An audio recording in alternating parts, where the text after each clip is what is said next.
अस्सलामुअलैकुम वरहमतुल्लाहि वबरकातुहू। मैं मोहम्मद जाहिद इकबाल और आप देख रहे हैं उर्दू मीडियम स्टडी मटेरियल्स। आज हम लोग 5वीं जमात की मेरी किताब से एक नए चैप्टर का मुताला करेंगे जो सफ़ा नंबर 8 और 9 पर है मोहित, और बाद में सवाल जवाब है। मेरा वतन, चलिए नज़म पढ़ते हैं। ये मेरा वतन है, ये मेरा वतन, ये मेरा वतन है, ये मेरा वतन, ये मेरा वतन है, ये मेरा वतन। वो चिड़िया, वो तोता, वो मैना, वो मोर, वो कोयल, वो बुलबुल, वो कमरी चकोर, वो झीलों की लहरें, वो दरिया का जोर, वो झरनों का गिरना, वो पानी का शोर, वो सरसब्ज इसके पहाड़ और बन। ये मेरा वतन है, ये मेरा वतन। वो गल्ले, वो मेवे, वो तरकारियाँ, वो खुश रंग फूलों की गुलकारियाँ, वो सरसब्ज बागों की फुलवारियाँ, वो सैराब और खुशनुमा क्यारियाँ, ज़मीने वो ज़रख़ेज़ दिलकश चमन। ये मेरा वतन है, ये मेरा वतन, ये मेरा वतन है, ये मेरा वतन। पहाड़ों का मंजर, बनों का समा, पहाड़ों का मंजर, बनों का समा है, इनमें हजारों ही चश्मे रवा। कहाँ तक बयां इसकी हों खूबियाँ, कहाँ तक बयां इसकी हो खूबियाँ, है फिरदौस का इस चमन पर गुमा। ये बाग़े इरम है, ये बाग़े अदन, ये मेरा वतन है, ये मेरा वतन, ये मेरा वतन है, ये मेरा वतन। शफीउद्दीन नैयर साहब की बड़ी अच्छी नज़्म है। अब अल्फाज मानी की तरफ चलते हैं हम लोग।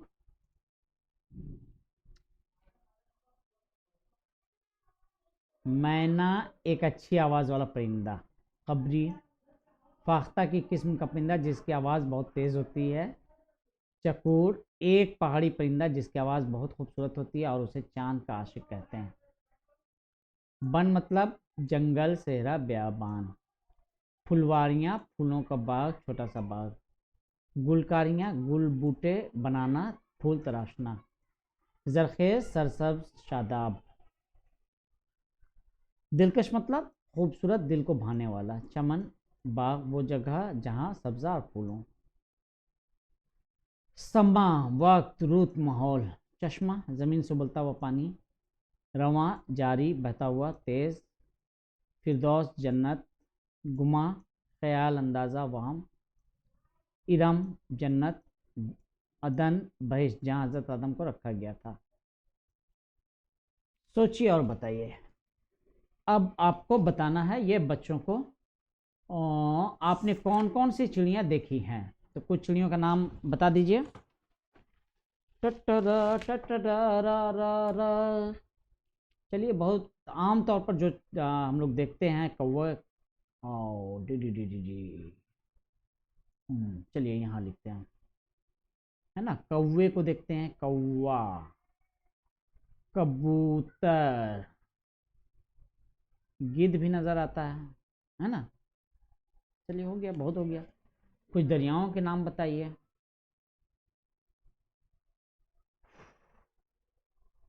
हाँ, दरिया में तो नाम बस सबके लब पर है, गंगा, जमुना वगैरह। आपके वतन का नाम क्या है? हिंदुस्तान, इंडिया, भारत। इस नज्म के परिंदों के अलावा किसी 5 परिंदों के नाम बताइए। नज्म में कौन कौन से परिंदे का नाम है, ज़रा देख लीजिए। चिड़िया, तोता, मैना, मोर, कोयल, बुलबुल, खमरी, चकोर, ये 8 परिंदों के नाम हैं। तो यहाँ हम लोगों को किसी और का लिखना है। कबूतर का जिक्र वहाँ नहीं है तो कबूतर यहाँ लिख दीजिए, है ना। और गुरैया, ऐसे चिड़िया का जिक्र है लेकिन गुरैया लेस लिख सकते हैं क्योंकि 1 लाख किस्म की गुरैया है, कोई फ़र्क नहीं पड़ता, फाख्ता।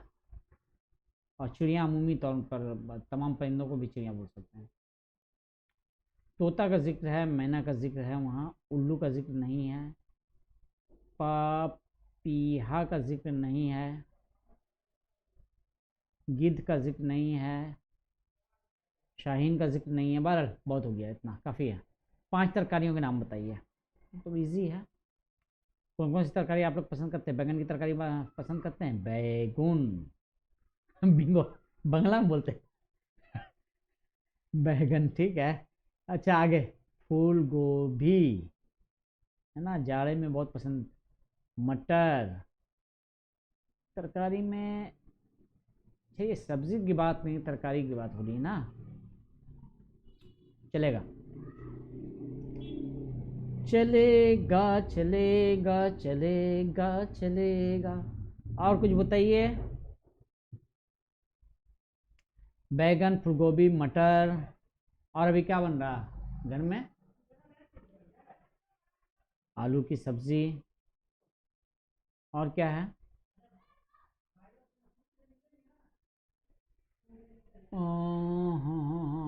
पटल, है ना। अच्छा फर्ज कीजिए कि तरकारी से मुराद सब्जियां नहीं है, तो भी आपको जवाब मालूम होना चाहिए। अब आपके टीचर बोलेंगे कि जवाब गलत है, ये जो जवाब हमने लिख दिया तो अब तरकारी से मुराद सब्जी को नहीं लिया जा रहा, ठीक है, बिल फर्ज। तो क्या होगा फिर, है ना, तो उसको भी लिख लेते हैं हम लोग। कबाब,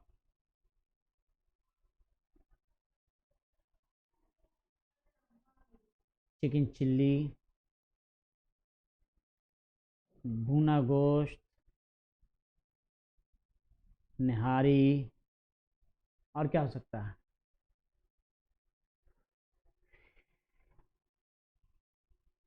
मगज, और सॉरी, दिल, कलेजी, फेफड़ा।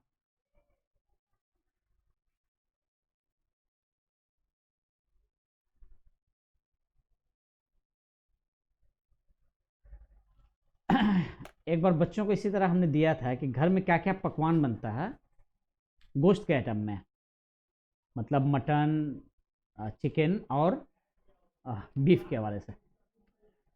इतना सारे डिश का नाम लिख करके आए बच्चे जो हमने कभी सुना ही नहीं था। खैर एक एक करके पूछा, समझा क्या होता है, कैसे होता है। अब वो सारा डिश हम अभी भी याद नहीं है नॉर्मल जो डिश बस। तो बच्चों को अगर दीजिएगा तो बहुत मेहनत करते हैं बच्चे, और अपनी खाला से, फूफू से, अम्मी से, सबसे पूछ पाछ करके ये सब चीज़ में बड़ी दिलचस्पी लेते हैं, कर लेते हैं बच्चे, ठीक है। 5 दरियाओं के नाम बताइए। अब दरियाओं के नाम में गंगा जमुना लिख दिया ऊपर में, फिर से लिखते हैं उसी को। 1 मिनट, यहाँ चल नहीं रहा पेन टूल। गंगा, जमुना, सरस्वती सबको याद है, बरहमपुत्र, और एक नाम लिखना है ना, अच्छा सोन नदी भी कर सकते हैं, और भी बहुत सारी नदी है, अभी नाम याद नहीं आ रहा अचानक से। चलिए 5 हो गया यहाँ पे। इस नज़्म में जिन परिंदों का जिक्र किया गया उनके नाम लिखिए। 8 परिंदों का जिक्र किया गया है, वो यहाँ आप देख लीजिए फिर से एक बार, इसको लिखने की ज़रूरत नहीं है। चिड़िया, तोता, मैना, मोर, कोयल, बुलबुल, कमरी, चकोर। तो इन 8 परिंदों का नाम यहाँ है, उसको लिख लीजिएगा आप लोग। आगे चलते हैं। शायर ने अपने वतन की तारीफ किस तरह की है? किस तरह की है? बहुत ही दिलकश अंदाज में की है। बाग़े इरम किसको कहा गया है? वतन को या हिंदुस्तान को। ठीक है, आगे दिलकश चमन किसको कहा गया है? वही है, वतन को या हिंदुस्तान को, दोनों जवाब सही है। शायर इस नज्म के जरिए क्या पैगाम देना चाहता है?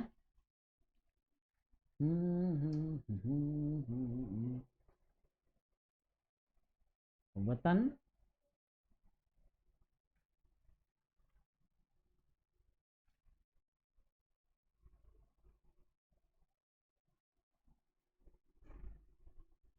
हमें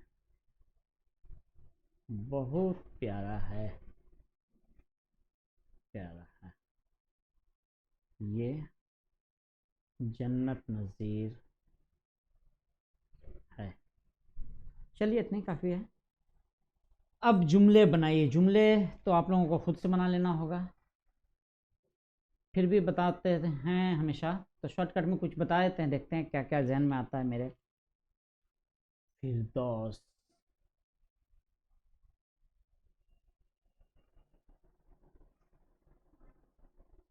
वतन पर फिरदौस का गुमा होता है। सरसब्ज,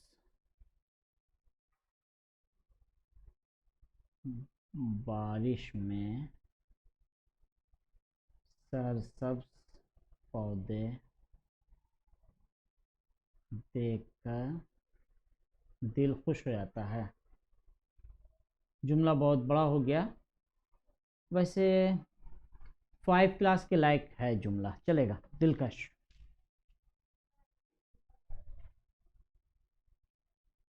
कहाँ लिख रहे हैं? दार्जिलिंग में पहाड़ियों का दिलकश सिलसिला काबिल दीद है। पहाड़, अच्छा, हिमालय पहाड़ की सबसे ऊंची चोटी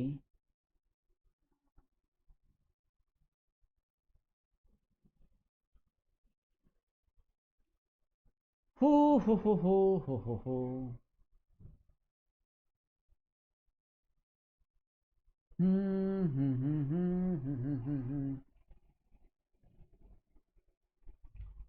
मैना, हिमालय पहाड़ हमारे,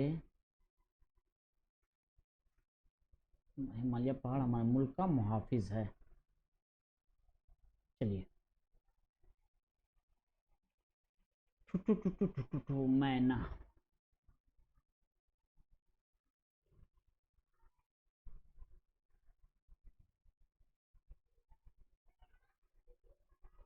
मैना एक परिंदा है।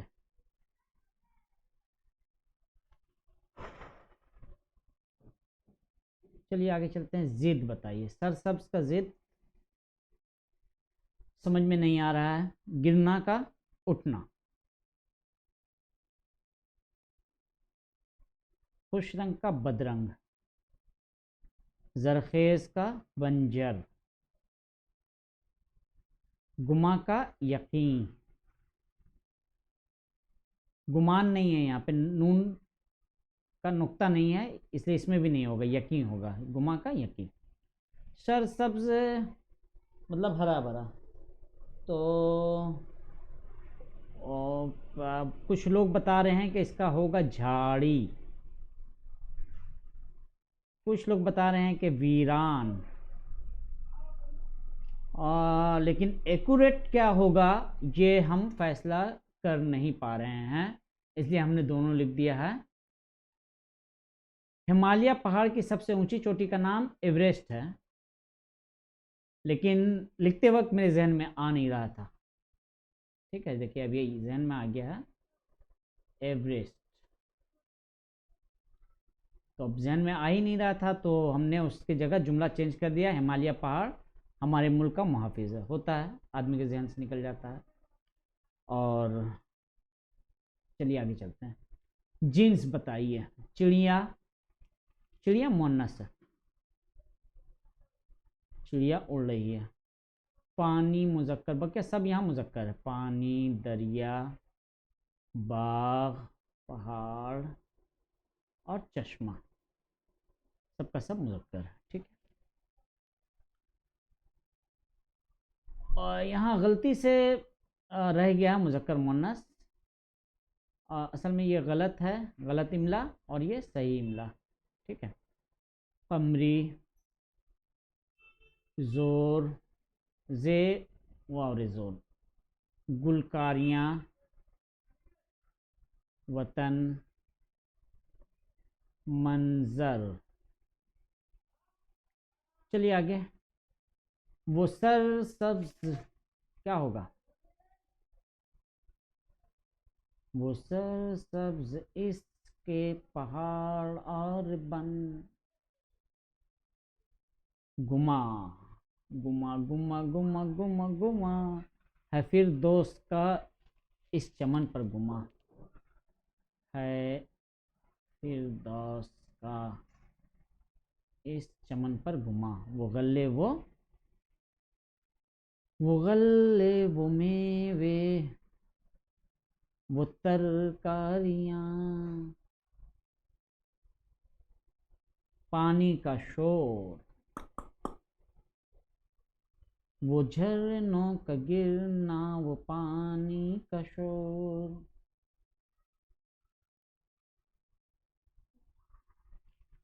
चलिए, मिसरा मुकम्मल हो गया। इस नज़्म को ज़बानी याद करके अपने उस्ताद उस्तानी को सुनाइए, वो तो आप कर ही लीजिएगा। दरिया, पहाड़ और बाग की तस्वीर बनाकर उसमें रंग भरिए। अगर बन सके तो बहुत अच्छी बात है, नहीं तो कंप्यूटर से निकाल करके भी बना सकते हैं। लेकिन हमारे उर्दू मीडियम स्कूलों में ये सब काम तो अमूमन होता नहीं है। टीचर साहबान भी दे सकते हैं कि रंग करके लाइए। इस नज़्म में जिन परिंदों का जिक्र है उनकी तस्वीर बनाइए। बहुत मुश्किल है, परिंदों की तस्वीर देख के पहचानेंगे नहीं हम, तो जिनका नाम दिया हुआ उसको गूगल करना पड़ेगा भैया। आज का दौर इंफॉर्मेशन टेक्नोलॉजी का है, तो तस्वीर सबका देख लीजिएगा जा कर के। अगर बने तो बने, नहीं बने तो कोई बात नहीं है।